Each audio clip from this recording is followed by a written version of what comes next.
To say something that, as strange as it may sound, needs to be said. No healthcare worker should ever become a military target. And even more surprisingly, I find myself needing to remind that no hospital, no patient should ever be treated as such. As you may know, last May, the Spanish government officially recognized the state of Palestine, acknowledging the borders as they were before 1967. This statement has positioned Spain as one of the most pro-Palestinian countries in Europe and around the world, further reinforced by the government's decision to halt arms trade with Israel. However, despite these supposed advances, we can say that the Spanish government continues to be complicit in the genocide and violation of human rights in Palestine, since it not only allows the circulation of ships loaded with weapons for Israel through our coasts, but also because it still has contracts with Israeli arms companies and continues to send and buy weapons from and to Israel. Shame. Fortunately, Spanish society does not want to be complicit. The multiple organizations and mobilizations since October 2023 have proved that. We teach life.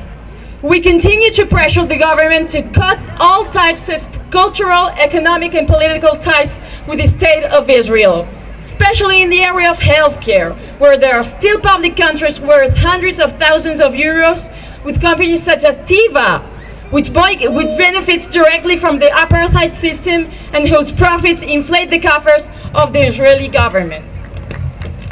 From the boycott Teva, boycott. From our healthcare groups, we have started multiple campaigns to boycott the pharmaceutical company Teva. We have also collected almost 1,000 signatures from the healthcare workers requesting a total arms embargo and the sever of relations with Israel, and which we'll present to the Spanish government.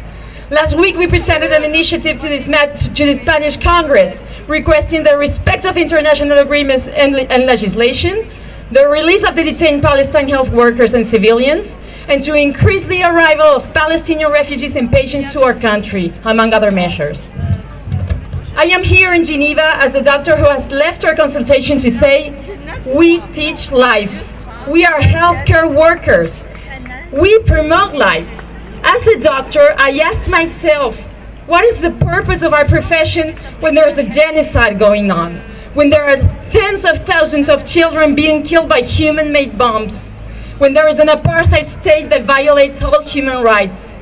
It is our obligation as civilians and as professionals to carry out and demand from our health institutions, professional organizations, and scientific societies the complete sever of relations with the criminal state of Israel, and to support and promote boycott, disinvestment, and sanctions as legitimate tools for these purposes.